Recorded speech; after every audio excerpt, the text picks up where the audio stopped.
নমস্কাৰ চাই আছে ডিবি নিউজ ষ্টুডিঅ'ত মই নৱজ্যোতি কলিতা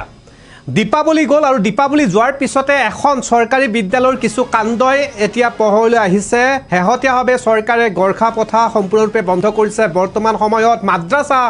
চৰকাৰে বন্ধ কৰিছে আৰু এনে সময়তে ৰাজ্যত এখন বিদ্যালয়ত ছাত্ৰী সমাজক গৰখা পৰিধান কৰি সাংস্কৃতিক অনুষ্ঠান কৰিবলৈ দিছে আৰু সন্মুখত অধ্যক্ষই নৃত্য কৰি আছে উত্তাল নৃত্য বুলি কৈছে আৰু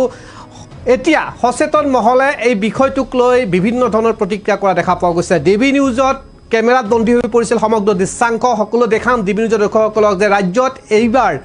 এখন চৰকাৰী উচ্চতৰ মাধ্যমিক বিদ্যালয়ত ছাত্ৰীক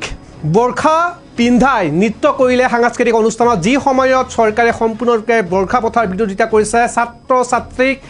এক আধুনিক পাঠ্যক্ৰমৰ কথা উল্লেখ কৰিছে মাদ্ৰাছা প্ৰসংগত চৰকাৰে বিভিন্ন ধৰণৰ নীতি নিয়ম অৱলম্বন কৰিছে আৰু এনে সময়তে দেখা পোৱা গৈছে হোজাই জিলাৰ নীলবাগানত এনে ধৰণৰ কাণ্ড জনাম সবিশেষ এই মুহূৰ্তত ডিবি নিউজৰ দৰ্শকসকলক জনাই আছো নীলবাগানত কিশোৰী ছাত্ৰীক বৰখা পিন্ধোৱাক লৈ বিতৰ্ক হৈ পৰিছে চৰকাৰী বিদ্যালয়খনক আমচুৱে সকিয়নি দিছে জঘন্য কাণ্ড সংঘটিত কৰা অধ্যক্ষক ক্ষমা বিচৰা কথা উল্লেখ কৰিছে বৰখা পিন্ধাই উদণ্ড নৃত্য কৰোৱা অধ্যক্ষৰ নিজ মানসিকতা বুলি ধিক্কাৰ আমচুৰ চৰকাৰী বিদ্যালয় জিলাখন নীলবাগান মডেল উচ্চতৰ মাধ্যমিক বিদ্যালয়ত সংঘটিত হৈছে এই ঘটনা পুনৰ জনাইছোঁ হোজাই নীলবাগান মডেল উচ্চতৰ মাধ্যমিক বিদ্যালয়ত সংঘটিত হৈছে এই ঘটনা এখন চৰকাৰী বিদ্যালয়ত গৰখা পিন্ধাই ছাত্ৰীক কৰালে নৃত্য সাংস্কৃতিক সন্ধিয়াত উদণ্ড নৃত্য আৰু সন্মুখত বহি চাই থাকিলে অধ্যক্ষই লগতে অধ্যক্ষয়ো নৃত্য কৰাৰ অভিযোগ আনিছে আমচুৱে আৰু এই সমগ্ৰ বিষয়ক এতিয়া আমচুৱে সকিয়নি দিছে এই জঘন্য কাণ্ড সংঘটিত কৰা অধ্যক্ষক ক্ষমা বিচৰাৰ কথা উল্লেখ কৰিছে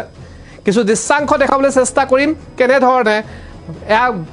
গৰখা পিন্ধাই ছাত্ৰীসকলক মঞ্চত নৃত্য কৰিব দিছে এক উদণ্ড নৃত্য আৰু এই নৃত্য উপভোগ কৰিছে আৰু ইয়াক লৈ এতিয়া বিতৰ্কত সোমাই পৰিছে নীলবাগান উচ্চতৰ মাধ্যমিক বিদ্যালয়খন আমচুৱে বিশেষভাৱে অধ্যক্ষক ক্ষমা খোজাৰ কথা উল্লেখ কৰিছে নীলবাগানত কিশোৰী ছাত্ৰীক বৰখা পিন্ধাক লৈ বিতৰ্ক চৰকাৰী বিদ্যালয়ত কেনেধৰণে বৰখা পিন্ধাই এনেধৰণে নৃত্য কৰিবলৈ কিয় দিলে আমচুৰ সকিয়নি জঘন্য কাণ্ড সংঘটিত কৰা অধ্যক্ষই ক্ষমা বিচাৰক গৰখা পিন্ধাই এনেধৰণৰ উদণ্ড নৃত্য কৰোৱাসকলৰ অধ্যক্ষক নিজ মানসিকতা বুলি আমচুৰ ইতিমধ্যে দাবী এবাৰ গৰখাৰ বিতৰ্কত সাঙুৰ খাই পৰিছে হোজাই জিলাৰ এখন চৰকাৰী বিদ্যালয় জিলাখন নীলবাগান মডেল উচ্চতৰ মাধ্যমিক বিদ্যালয়ত সংঘটিত হৈছে এই ঘটনা এই ঘটনাৰ পিছতে এতিয়া অধ্যক্ষক বিদ্যালয়খনৰ অধ্যক্ষক সকিয়নি প্ৰদান কৰিছে হোজাই জিলাৰ আমচুৱে উল্লেখযোগ্য যে চৰকাৰী বিদ্যালয়খনৰ এক সাংস্কৃতিক অনুষ্ঠানত নৃত্য পৰিৱেশন কৰি আছিল ছাত্ৰ ছাত্ৰীসকলে আৰু তেনে সময়তে ছাত্ৰীয়ে এনেধৰণে গৰখা পিন্ধাবলৈ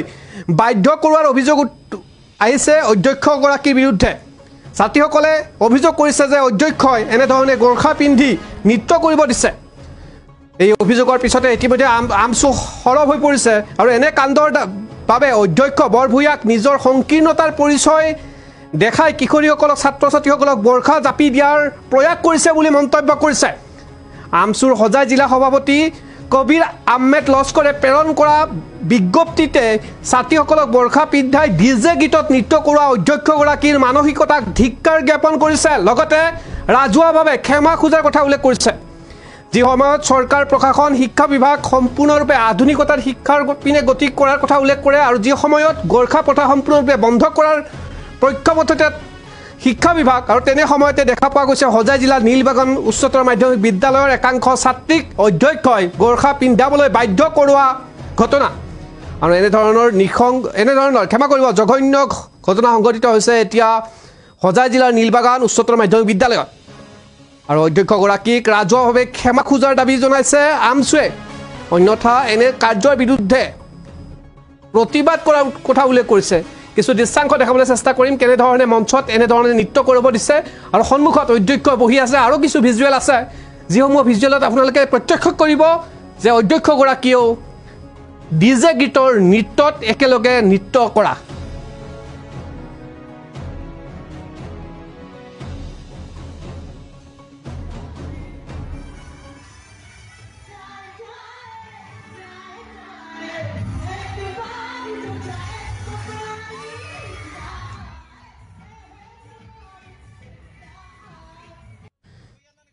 এয়া টিভিৰ স্ক্ৰীণত আপোনালোকে প্ৰত্যক্ষ কৰিছে ছাত্ৰ সমাজে গোৰ্খা পৰিধান কৰাবলৈ গোৰ্খা পিন্ধিবলৈ অধ্যক্ষই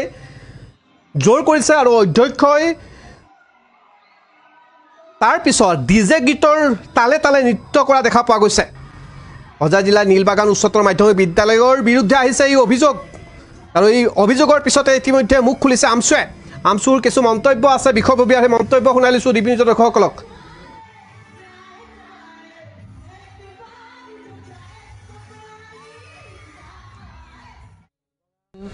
মডেল উচ্চতৰ মাধ্যমিক বিদ্যালয়খনত সাংস্কৃতিক অনুষ্ঠানত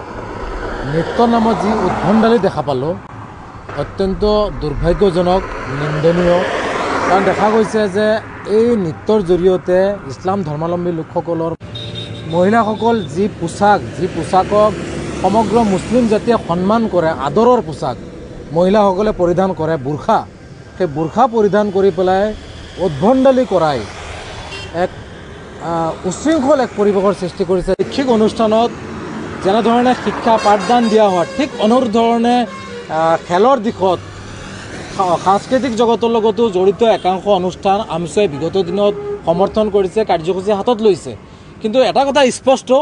যে সাংস্কৃতিক অনুষ্ঠানত মনোৰঞ্জন কৰিব লাগে, শৈক্ষিক দিশক মানসিক দিশত আগবঢ়াৰ ক্ষেত্ৰত যি ধৰণৰ কাৰ্যসূচী ল'ব লাগে, সংস্কৃতিৰ লগত জড়িত থকা কাৰ্যসূচী ল'ব লাগে, আমি সম্পূৰ্ণ সমৰ্থন কৰোঁ আৰু কৰি আহিছোঁ। কিন্তু দেখা গৈছে যে এই সাংস্কৃতিক অনুষ্ঠানৰ নামত একাংশ নৃত্য, একাংশ গানক বিকৃত ৰূপ দিয়া হৈছে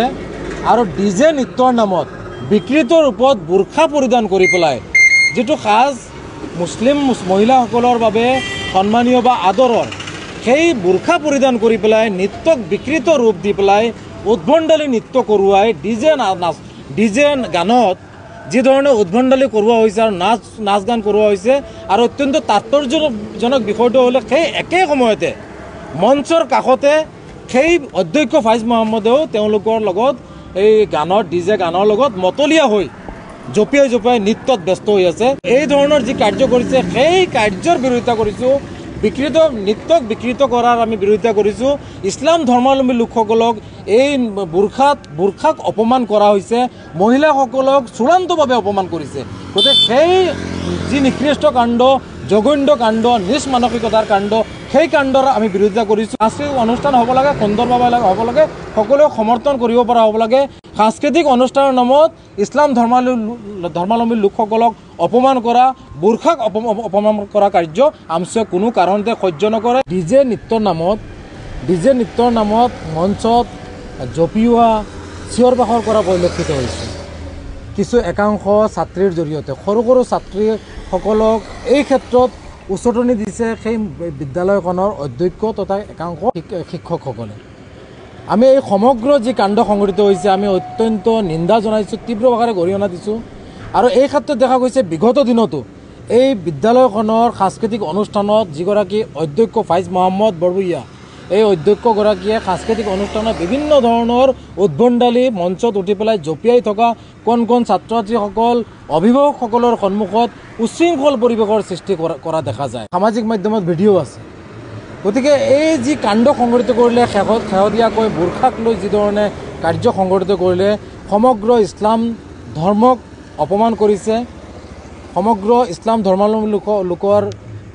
লোকে আঘাত পাইছে। আৰু এই ক্ষেত্ৰত আমি আমছুৱে স্পষ্টভাৱে এই সমগ্ৰ ঘটনাৰ লগত জড়িত থকা অধ্যক্ষ ফাইজ মহম্মদ বৰভূঞা তথা আন যিসকল জড়িত আছে সকলোৱে অতি শীঘ্ৰে 24 ঘণ্টাৰ ভিতৰত ৰাজহুৱাভাৱে ইছলাম ধৰ্মাৱলম্বী সমাজৰ সন্মুখত ক্ষমা খুজিব লাগিব। অন্যথা এই যি কাণ্ডৰ জৰিয়তে মুছলমান লোকসকলক যিধৰণে অপমানিত কৰিলে, হাঁহিয়াতৰ পাত্ৰ বনালে আৰু ইছলাম ধৰ্মাৱলম্বী লোকসকল মুছলমান মহিলাসকলক এই কাৰ্যৰ দ্বাৰা অপমানিত কৰিছে। গতিকে তেওঁ যদি ক্ষমা নোখোজে আমি ইয়াৰ বিৰুদ্ধে এই ধৰণৰ জঘন্য নিকৃষ্ট কাণ্ড যিটো অধ্যক্ষগৰাকীয়ে কৰিলে, তেওঁৰ নিজ মানসিকতা, মহিলাসকলৰ প্ৰতি যে সন্মান নাই তেওঁৰ কাৰ্যৰ দ্বাৰা প্ৰমাণিত হৈছে। গতিকে এনেধৰণৰ জঘন্য নিজ মানসিকতাৰ যি কাণ্ড, এই কাণ্ডৰ বিৰুদ্ধে আইনগতভাৱে তেখেতৰ বিৰুদ্ধে পদক্ষেপ ল'বলৈ আমি প্ৰস্তুত হ'ম। গতিকে আমি স্পষ্টভাৱে সকীয়াই দিব বিচাৰিছোঁ এনেধৰণৰ কাৰ্যৰ পৰা বিৰত থাকিব লাগে আৰু 24 ঘণ্টাৰ ভিতৰত অধ্যক্ষ ফাইজ মহম্মদ বৰভূঞাই বিনা চৰ্তে ৰাজহুৱা